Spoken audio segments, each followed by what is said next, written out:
Germantown Multi-Speciality Hospital, Dr. Mir Jawad Zar Khan, National Award winner, Senior Orthopedic Surgeon and Director of Germantown Multi-Speciality Hospital। इनके साथ most senior and world experience doctor की team आपकी खिदमत में रहेगी। Doctor Wasif Azam, doctor Bharvi Chandori.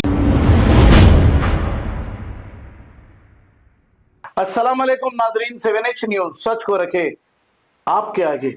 मेलाडदेवपल्ली police station हदूद के इलाके पद्माशालीपुरम साई कॉलोनी में एक घर में सिलेंडर में आग लगने का वाकया पेश आया है। आपसे ये गुजारिश है कि आप जब कभी भी गैस सिलेंडर लेते हैं तो फौरी चेक कर लें कहीं गैस लीकेज तो नहीं, आपकी जरा सी गलती की वजह से कोई बहुत बड़ा हादसा ना हो। आइए देखते हैं इसी की ये report.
Germantown Multi-Speciality Hospital, Dr. Mir Jawad Zar Khan, National Award winner, Senior Orthopedic Surgeon and Director of Germantown Multi-Speciality Hospital। इनके साथ most senior and world experience doctor की टीम आपकी खिदमत में रहेगी। Doctor Wasif Azam, doctor Bharvi Chandori, senior cardiologist और दीगर specialist doctor की टीम खिदमत अंजाम दे रही है। Robotic surgery, advance cath lab, MRI, operation theatre, ICU, 2D ultrasound and pathological laboratory की 24 घंटे इमरजेंसी सर्विस के साथ अपने तमाम अमराज का मुकम्मल इलाज करवाइए। Germanten multi speciality hospital, opposite to pillar number 150, Attapur, Hyderabad. खबर है शहर की, खबर है गाँव की, खबर है सारी दुनिया की। 7H न्यूज पसंद आए तो लाइक कीजिए, शेयर कीजिए और सब्सक्राइब करना ना भूलें।